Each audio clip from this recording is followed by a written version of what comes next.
source. And it's connected to another one over here. Boom. And it's spinning really fast. It's actually moving very fast too, at the speed of light. How about that? And as it turns and spins and is connected every one, it's traveling through empty space until it finds an atmosphere. Because any theory that we have of structure has to include us. If it doesn't include us, it's not complete. So we're looking for the elemental particle, because if we find the elemental particle, we can start constructing in a way. And it flexes. The universe is flexible. It breathes. I breathe. You breathe. The tree breathes. This table is moving. Inside, molecularly down below, it's moving. And what is the path it's following? This is what's moving.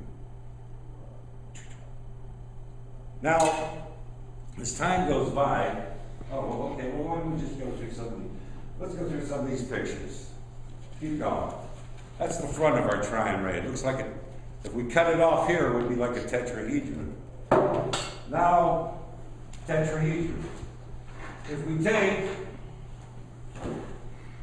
here's our little tetrahedron, smaller. So how does it make the structure? Here's the first structure of the tetrahedron. Well, this doesn't look like this, but it's because this is down further. This is below where we can see, where our microscopes can't go.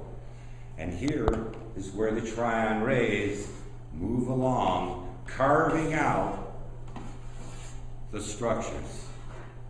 All along lacing. So the space between 6 of these is now this.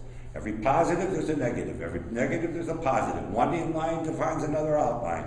And that's how it keeps going. And all the while, it's breathing. All the while, it's going, boom, boom, boom. It's alive. It's alive! Another one. Let's go. So how did I find this? I found this from playing with a toy that I patented and invented many, many years ago, 1972. These are the paths. Some of these pictures you're going to see, you can just move them as I go along, are the path of the tri-and ray. And as you watch it go, you'll see. So these are the toys. Like a tinker toy stuff. Could be a rattlesnake if you just heard it. And it came complete without instructions. And I sold it in every museum and every planetarium and every space center and every major department store in the United States of America. And it says on the back, the makers of space clusters have limited the examples of what can be made, so not to limit your own imagination. So everyone had to come to the table empty. No one was an expert. No one was an expert. Fathers would try and show the kids how to do it. They didn't know any better than the kids. It equalized it all out. We have to be careful that our matriculations don't give us a false sense that we know everything. We have to be able to clean the slate. I said in one of the classes the other day, I said, well, empty out, forget everything you know. Oh man, forget everything we know. Or what do you? That's who I am. That's what got me here. That's how I make my living. Well, we got to surrender. So from playing with this toy for the last 40 years, building structures like Don has been doing in his living room, kitchen, and get that clutter out of here already, and filling up all the stuff. But building structures that synergistically expand and evolve into other structures, I found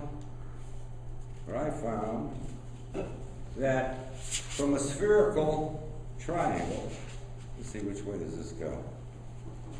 This way. Leave this one up here for right now. Did we show the abstract yet?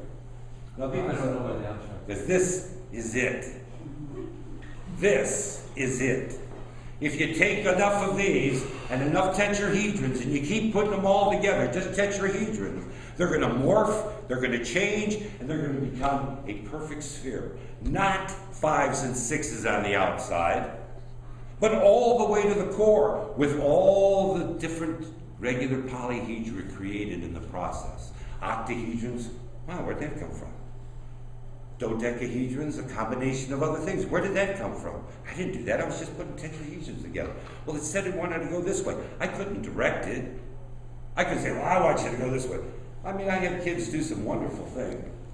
I had kids do, I had demonstrators, just like I'm doing right now, in department stores and museums, showing kids what they can do. And one kid, this is one you're gonna love.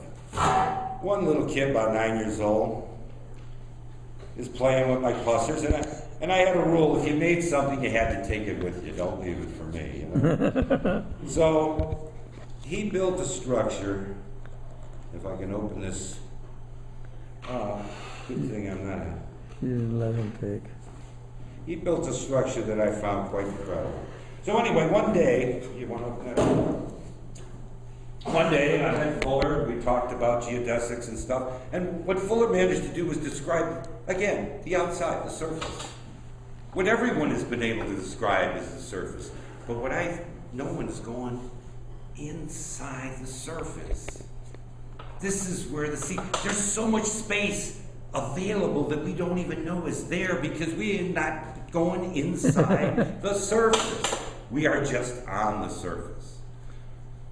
Now, when I realized this all those years and years ago, I sort of, realized that, wow, there's some space here that we're not utilizing. What can we use this space for? Well, there's a lot of different things we can do with it. How about making multi-dimensional silicon chips for computers? Let's take this structure here and miniaturize it this big. There'll be space between to let the heat out. You want to do electrical circuits, and you don't want the fuse to blow. You don't want it to get too hard. If you know where the space is. I used to attach these to helium balloons and launch them. Did it all over the country. So, as we take our spherical triangle,